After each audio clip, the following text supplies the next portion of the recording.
Sa ilmselt arvad, et mobiilimängude reklaamid on võltsid, sest arendajad on lihtsalt halvad nende tegemisel. See pole nii. Seda mängu pole olemas. Sa olid lihtsalt katsejänes mitme miljardi dollari suuruses psühholoogilises eksperimendis. Creek on loodud selleks, et näha täpselt, kui palju su aju suudab valet taluda, enne kui see murdub. Ja see töötab, sest seda käitav algoritm tõestas just, et sulle valetamine on ettevõtte jaoks kõige kasumlikum asi, mida teha saab. Ja see oligi alati eesmärk. Esimene peatükk. 81 miljardi dollari suurune hallutsinatsioon. 2025 aasta lõpuks tundus mobiilimängude tööstus peatamatu. Sellel aastal ületas see 81,8 miljardit dollarit, mis oli peaaegu sama palju kui kõik teised rakendused kokku, mille tulu oli 85,6 miljardit. Need mängud ei peagi olema nagu traditsioonilised konsoolimängud. Need on loodud lühikeste tsüklitena, et neid saaks mängida hajameelsetel hetkedel, näiteks bussis, järjekorras või kõige muu vahel. Ja kui sa juba mängima hakkad, ei jää see üheks mänguks kauaks. Sest mobiilimängude salarelv ei ole mäng ise, vaid reklaamid. Kõik need mängud on ühendatud internetiga, mis võimaldab mitmikmängu ja punktivõistlusi, kuid see võimaldab ka mängul ja reklaamijatel mängijatega ühendust võtta vastavalt nende tegevusele. Algorithm teab, millised mängud sulle meeldivad ja soovitab sulle järgmist sõltuvust tekitavat mängu. Need mängud on eriti tuntud oma mõjuvate animatsioonreklaamide poolest. On ainult üks probleem.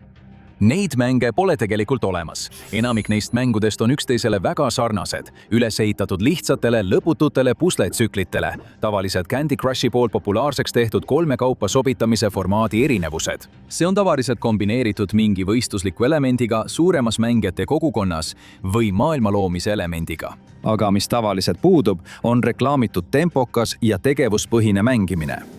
Miks on mobiilimängud siis nii halvad oma mängude turundamises? Tegelikult ei ole nad halvad. Nad teevad täpselt seda, mida nad tahavad teha. Need petlikud reklaamid ei ole loodud ülikondades meeste poolt, kes kavandavad järgmist suurt reklaamikampaaniat. Need on loodud kõrgsageduslike algoritmide poolt, mille ainus ülesanne on saada klikke ja teha seda ükskõik milliste vahenditega. Kui petlikud reklaamid toimivad veidi paremini kui ausad, läheb kogu reklaamieelarve sellele mudelile ja aus reklaam jääb tahaplaanile. Valed ei muutu mitte ainult levinuks, vaid need automatiseeritakse ning ükskõik kui palju kaebusi ei muuda seda, kuni läbiklikkimise määr on veidi kõrgem.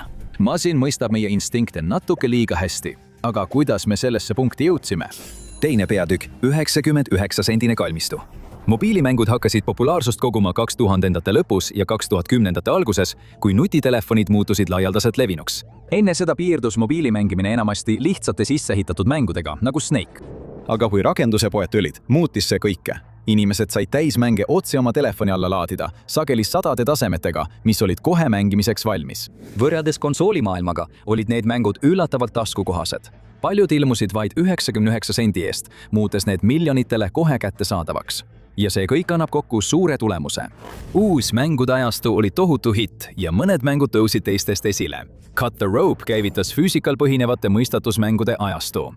See polnud aga midagi võrreldes käivitamismänguga Angry Birds, mis sai tõeliseks sensatsiooniks, sünnitades lõpuks lisaks arvukatele kõrvalosadele ka terve filmisarja. Aga see polnud ainus viis, kuidas mängud raha kokku ajasid. Sellised mängud nagu Capcomi Smurf Village ja Pocket Gemi Tap Pet Hotel olid mikrotransaktsioonide mudeli teerajajad. Kasutajad said maksta paar dollarit korraga eriliste eeliste eest, nagu tarvitavad boonused või võimalused tasemete vahele jätmiseks.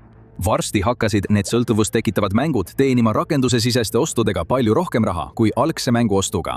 Mängu sõltuvust tekitav olemus tegi lihtsaks veel paar dollarit kulutada ja selle peale homme mõelda. Nii otsustasidki nad vahendaja välja jätta.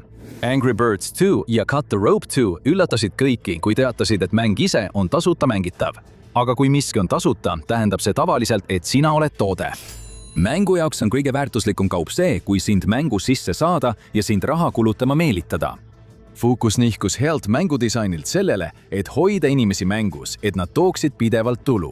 Kõik, mis vaja oli üks klikk. Kõige väärtuslikum mõõdik videomängude jaoks on nüüd kulu installi kohta ehk CPI. See on kindel summa, mida reklaamija maksab väljaandjale iga kord, kui kasutaja paigaldab mängu reklaami kaudu. Erinevalt tegevuspõhisest hinnast ehk CPA-st, kus makse sõltub sügavamatest tegevustest nagu ostud või registreerumised, makstakse CPI puhul kohe, kui install tehakse. See tähendab, et ühest klikist võib piisata, et väljaandja saaks tasu. See mudel soosib reklaamikampaaniaid, kus kasutajad visuaalselt ahvatletakse kiiresti tegutsema ning ei ole oluline, kui kaua ta pärast seda rakenduses püsib. Fookus nihkus mängu müümiselt mängu idee müümisele. Ja sellele järgnenud reklaamikampaaniad ei meelitanud inimesi lihtsalt klikkima, vaid häkkisid inimaju. 3. peatükk, Zigarniku lõks. Praegune mobiilimängude clickbait-põrgu võib oma disainiloogika osaliselt tagasi viia gestalt-psühholoogiani. Kõik algas siis, kui nõukogude psühholoog Bluma Zagarinik täheldas restoranis olles üht psühholoogilist nähtust. Tema ettekandjal näis olevat raskusi juba täidetud tellimuste detailide meelespidamisega, kuid tal polnud mingit probleemi nende meelespidamisega kiiretel söögitundidel. See viis ta läbi viima reakatseid, mis jõudsid ühe järelduseni. Lõpetamata ülesanded jäävad inimeste mõtetesse rohkem kui lõpetatud ülesanded. Seda uurimistööd on isegi kasutatud koolides vahetundide toetuseks, viidates sellele, et lühikesed pausid intensiivsete tundide ajal ei vähenda õppimise hoogu ja võivad isegi parandada mälu säilimist. See ilmneb ka tarkvaradisainis. Kasutuselevõtuprotsessid sisaldavad sageli edenemisteateid, mis tuletavad kasutajatele meelde, kui lähedal nad on iga sammu lõpetamisele. See lisab mängulisuse elemendi, kuna kasutajad püüdlevad selle 100% poole ja on tõenäolisem, et nad püsivad kaasatuna kuni lõpuni.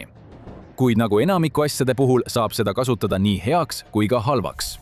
Kas oled kunagi märganud, et enamik mobiilireklaame, millega kokku puutud, kujutavad tegelast täielikult läbi kukkumas? Õnnetu majaomanik tõmbab pulki, et vabastada pööningul olev kuld, kuid kogemata laseb ta hoopis välja keeva laava. Kahtlase kodukujunduse kõrvale jättes on see otseses vastuolus sellega, kuidas lauamänge varem reklaamiti. Tavaliselt lõppes reklaam sellega, et üks laps võitis ja tähistas. Need reklaamid lõpevad sageli negatiivse noodiga, sest nad tahavad, et sina lahendaksid probleemi. Selline reklaamistil kutsub vaatajas esile mõned ainulaadsed psühholoogilised mõjud, muutes tõenäolisemaks, et ta klikib reklaamile ja hakkab mängima. Esiteks hakkab tööle Zagarici efekt, mis muudab mängu meeldejäävamaks, kuna ülesannet ei õnnestunud edukalt täita. Teiseks paneb see vaataja mõtlema, mina suudaksin seda teha. Seejärel hakkavad nad end pidama pädevamaks kui mängija, kes selle algse vea tegi, mis on tavaliselt üsna ilmne. See tekitab vaatajas vaimse kiheluse, mis paneb teda tahtma sekkuda ja vea parandada. Ja siis ongi ta sees. Rohkem polegi vaja. 2020. aastaks oli turg täielikult muutunud. Enamik mängurakendusi olid tasuta mängitavad ja peaaegu kõigis olid mikrotehingud. Kasutaja tegevust jälgiva algoritmi ja nende petlike turundusvõtete kombinatsioon oli viinud selleni, et sotsiaalmeedia oli üle ujutatud neist mängudest, peaaegu kõik kasutasid sarnaseid võtteid. Kui sa läksid ükskõik millise neist postitustest kommentaaridesse, nägid sa palju inimesi kurtmas, et mängus polnudki neid mõistatusi ja nimetamas neid pettusteks. See on nii ilmne manipuleerimine, et tundub, nagu see peaks olema ebaseaduslik. Ja mõnda aega see peaaegu oligi. 4. peatükk 2020. aasta lünk. Ameerika Ühendriikides on reklaamiseadused võrreldes suure osa ülejäänud maailmaga suhteliselt leebed ja pettuse tõestamine kohtus võib olla keeruline.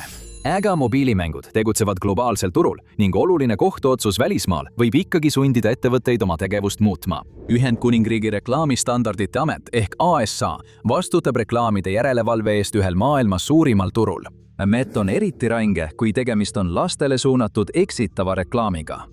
Ja 2020 aastal langetasid nad karmilt otsuse. Focuses oli üks maailma suurimaid mobiilimängude loojaid, Iirimaal baseeruv Playtrix. Need mängud, Homescapes ja Gardenscapes, sisaldasid keerukaid reklaame, kus peategelased võitlesid surmalõksudega ja mängisid läbi keerulisi loo-osi. Aga tegelikkuses olid mõlemad mängud tavalised 3 kokkusobitamise mängud, kus mängijad said punkte koguda, et oma kodu või aeda täiendada. Mõlemad mängud olid avatud lõpuga, võimaldades lõputut mängida ja teha mikrotehinguid, kuid reklaamides üles kiidetud keerukat mänguviisi polnud seal üldse. ASA sõnul rikkus see seadust. 2020 aasta otsus keskendus 2 konkreetsele reklaamile, mida peeti eksitavaks ja ettevõttele anti korraldus nende näitamine lõpetada. Aga see oli pigem hoiatus kogu tööstusele. Mobiilimängude turg oli muutunud üha sõltuvamaks klikipüügi reklaamidest, mis ei sarnanenudki müüdavate mängudega. Kui see tööriist ära võetakse, peavad disainerid kas välja töötama täiesti uue turundusmudeli, oma mänge ümber tegema või laskma oma kõrgelt tasustatud advokaatidel leida seaduse lünk. Nad valisid 3. variandi ja olid uskumatult edukad. 2020 aasta ASA otsus võis kõlada kui surmahoop praegusele mängude turundusmudelile, kuid tegelikult andis see juhised, kuidas petta. ASA otsus ütles konkreetselt, et kui reklaamis olev mänguviis ei sarnane tegeliku mänguga, siis seda ei tohi kasutada. Kuid mis kõige olulisem, see ei öelnud, kui suur osa mängust peab seda mänguviisi sisaldama. Nii tegid paljud mängud vaid miinimumi, et ASA nõuetega seaduslikult vastavuses olla. Need reklaamidest tuntud pilku püüdvad mängud muutusid lühikesteks minimängudeks, mida sai mõnel juhul mängida iga 50 taseme järel. See oli lihtsalt järjekordne asi, mille nimel kasutajad iga match-free taseme ja mikrotehinguga vaeva nägid. Pettuse mäng jätkus ja see avas tee rahalisele edule. 5. peatükk – arbitraažimasin. Otsus ettevõtte ärimudeli vastu on tavaliselt laastav löök, kuid see ei paistnud Playtrixit mõjutavat. Ettevõtte aastane tulu ületas 2016. aastaks $400 miljonit, mitte kaua pärast seda, kui Homescapes ja Gardenscapes turule tulid. Kuid 2023. aastaks oli see tõusnud üle 2,8 miljardi. Ettevõte oli mobiilimängude freemium-sektori kuningas ning see oli peaaegu täielikult tänu selle petlikele mängureklaamidele. Kui nad said aru, kuidas ASA otsusest mööda hiilida, läks kõik ainult ülesmäge ning peagi hakkasid ilmuma üksteise järel koopiamängud. Teine mängufirma Magic Tavern sai peagi sarnased menukid. Mängud meelitasid tihti mängijaid kaastunnet äratavate piltidega õnnetutest naistest, kes vajasid välimuse muutmist või kohta, kus ööbida, ning kutsusid kasutajaid neid aitama. See oli veel üks nipp, mida need mängud kasutasid. Mängiti inimeste kaastundega, näidates kannatavat, kuid olematut tegelast.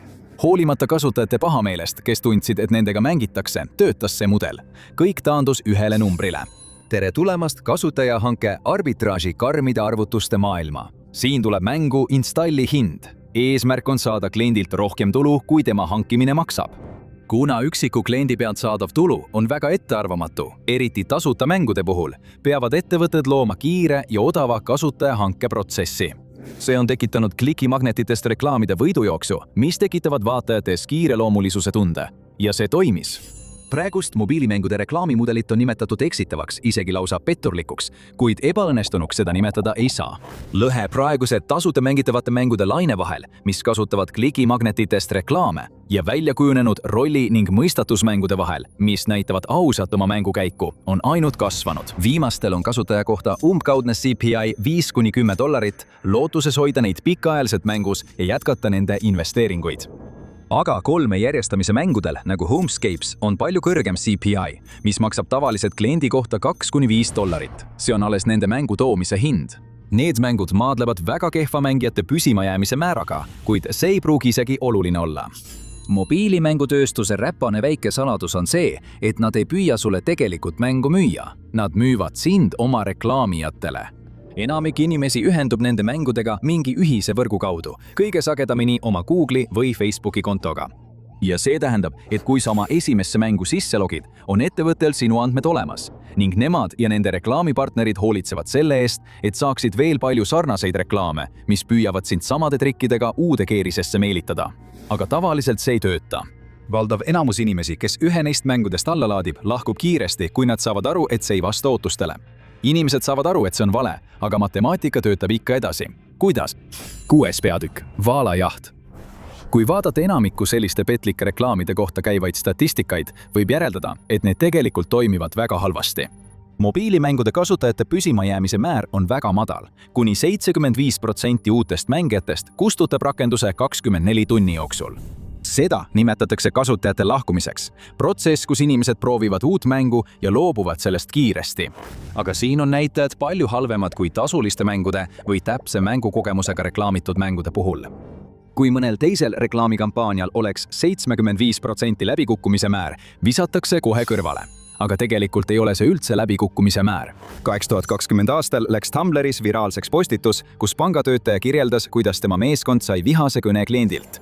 Tema kaart oli kahtlustatava pettuse tõttu blokeeritud ja ta soovis selgitust. Nad selgitasid, et keegi oli kulutanud peaaegu $5000 populaarses videomängus Genshin Impact ja tema pangakonto oli peaaegu tühjaks tehtud. Ainult et see polnudki pettur, vaid klient ise. Niipea kui nad tema kaardi uuesti aktiveerisid, kulutas ta mängule veel $200. Sõltuvusaltis isiksus ja mängudisaineri unistus. Suurkulutajad moodustavad mängukasutajaskonnast vähem kui 1%, kuid sageli moodustavad nad suurem osa mängu kasumist. Need mängijad on tavaliselt palju vaba raha, sõltuvusaltid ja kipuvad mängudesse liigselt sisse elama. Kui nad jäävad mobiilimängust sõltuvusse, võivad nad mikroostudele hõlpsasti kulutada $100 nädalas. Kuna need maksavad sageli vaid $1–5 korraga, on lihtne kogu mõju tähelepanuta jätta. Nende mängijate hoidmine klikipeibutuslubaduste, ajutiste pakkumiste ja pilku püüdvate uute funktsioonidega, mis sisuliselt tähendavad sama mängu uue välimuse andmist, on mängu jaoks prioriteet. Kuid on üks sihtrühm, kes on kõige suuremas ohus. Üks suurimaid kaebusi mobiilimängude kohta viimastel aastatel on olnud selle žanri atraktiivsus lastele. Neid tõmbavad sageli ligi pilku püüdvad kujundused ja nad ei oska end samamoodi ise piirata. Ja kuna paljud neist rakenduse sisestest ostudest on ühe klõpsuga tehtavad, võib laps vanemate telefoniga kergesti tekitada $100 eest kulusid. Nende summade tagasisaamine on sageli keeruline. Suurtehnoloogiaettevõtted väidavad tavaliselt, et vanemad vastutavad oma laste veebitegevuse jälgimise eest. Kuid vastureaktsioon muutub piisavalt tugevaks, võib avalik surve mõnikord sundida neid oma otsuseid ümber hindama. Nii et mängud lepivad sellega, et kaotavad sinu, seni kuni nad ei kaota oma vaalasid. Vaalad on kasiinode tavaline osa, kus nende mängijate jaoks laotatakse punane vaip välja ja tehakse kõik, et nad oleksid rahul. Kuid mobiilimängudel pole vaja nii palju vaeva näha. Selle töö teeb nende eest algoritm. Mõned mängud saadavad, kui nad märkavad, et tippmängija on mängust eemaldunud, tema voogu terve rea meeldetuletusi reklaamide näol. See võib olla kujul, kus mängutegelane on ohus või nutab, et suurendada mängija tagasituleku emotsionaalset mõju. Ja lõks on seatud. Ja tänu uuele tehnoloogiale muutub see peagi vältimatuks. 7. peatükk. Valetav tehisintellekt. Praegu panevad enamik neist mängudest tegelikule mängule suhteliselt vähe rõhku. Need toovad regulaarselt välja uusi tasemeid, kuid enamik neist on vanade tasemete veidi muudetud kordused. Uued funktsioonid, kui need välja tulevad, on tavaliselt olemasolevate mehhanismide mängustamine, mis on loodud selleks, et julgustada inimesi saidil rohkem aega veetma. Küll aga kulutavad nad palju aega keerukate läbikukkumisstseenide väljatöötamisele, mida inimesed ajajoonel näevad, ning neil on disainerid, kes teevad need võimalikult põnevaks ja dramaatiliseks. Või vähemalt nad tegid seda varem. Tehisintellektil põhinevad videoloomo tööriistad nagu Runway ja Google Flow suudavad nüüd kiiresti, vaid minutiga luua lühikesi videoklippe. Siiski on need klipid kaugel täiuslikkusest ja sageli täis animatsioonivigu. See muudab need üldiselt sobimatuks äriliseks kasutamiseks, kuid samas täiuslikuks klikipeibutuslike mobiilimängureklaamide jaoks. Mäng suudab asendada oma inimdisainerid, genereerida reklaame poole kiiremini ning luua lõputu voo koheselt kasutusele võetavaid reklaame, mis on loodud inimesi mängu meelitama, ning nad viivad endaga kaasa viimased inimdisaini jäänused. See viib kasutaja hankimise maksumuse peaaegu nullini. Meeskond vajab turunduses ainult ühte töötajat, kes jälgib reklaame ja mõtleb välja tehisintellekti generaatorile juhised. Kasumi marginaal läheb veelgi kõrgemaks nendele klikkide püüdmiseks loodud mängudele, muutes tõsiselt turundust proovivate mängude jaoks konkurentsi veelgi raskemaks. Ja kui metatasand liigub veelgi rohkem nende petlike mobiilireklaamide suunas, on stuudiotel veelgi vähem motivatsiooni teha midagi muud, kui oma 3 sobitamise mängumootoritele lihtsalt uus pealiskiht anda. Ja sellel võib olla püsiv mõju. 8. peatükk. Kliki hind. See arvedeklaarimine ei ole uus. Mobiilimängude ajastu on kestnud üle 15 aasta. Suurem osa sellest ajast on tööstus üha enam liikunud reklaamide poole, mis oma publikule lihtsalt valetavad. Halvad kommentaarid reklaamide kohta ei avaldanud mõju ning nende vastu algatatud kohtuasjast sai vaid kerge noomitus. Samal ajal on publikud aeglased harjutatud eeldama, et iga mobiilimängu reklaam neile valetab. Usaldus on kadunud ja paljude inimeste jaoks see enam ei taastu. Aga see on ju okei, sest suurkulutajad on ikka alles, eks? Kui mängud toetavad suurkulutajatele, võtavad nad suure riski. Kui üks vaan jääb vanemate rahalisest toest ilma, kaotab töö või lihtsalt vihastab mõne vea peale ja lõpetab mängimise, mõjutab see mängu kasumit tugevalt. Lisaks saavad vaalad vanemaks. Mõned abielluvad ja saavad lapsed ning kasvavad lihtsalt mängust välja. See tähendab, et nad peavad kuskilt mujalt uusi mängijaid leidma ja võivad avastada, et on iseenda lõksu langenud. On olnud palju teateid, et Z-generatsioon ja alfa-generatsioon on tehisintellekti suhtes aktiivselt vaenulikud ning kipuvad kõike petliku põlgusega tehisintellektiks nimetama. See tähendab, et need turundusstrateegiad võivad neid hoopis eemale peletada. Kuid kahju võib olla juba tehtud. Need tasuta mängitavad klikipüügile üles ehitatud mängud on kogu App Store'is laiali. On raske eristada väheseid häid mänge halbadest, mis tähendab, et võib-olla on aeg hakata otsima pärleid selle jama alt. App Store on endiselt hea ja odav koht sõltumatutele mängudisaineritele oma loomingut tutvustada. Need mängud on tavaliselt ühekordse ostuga tasulised mängud ainulaadse mängitavusega ning neid võib sealt endiselt leida. lihtsalt enne tuleb läbi kammida suur hulk klikipüügimänge. mobiilimängud võivad olla peagi tõehetke ees, kuid nad pole ainsad, kes hakkavad tundma tagasilööki kahtlaste praktikate pärast. Vaata Ticketmasterit. Ticketmaster saab lõpuks, mis ta väärib. Või vaata seda.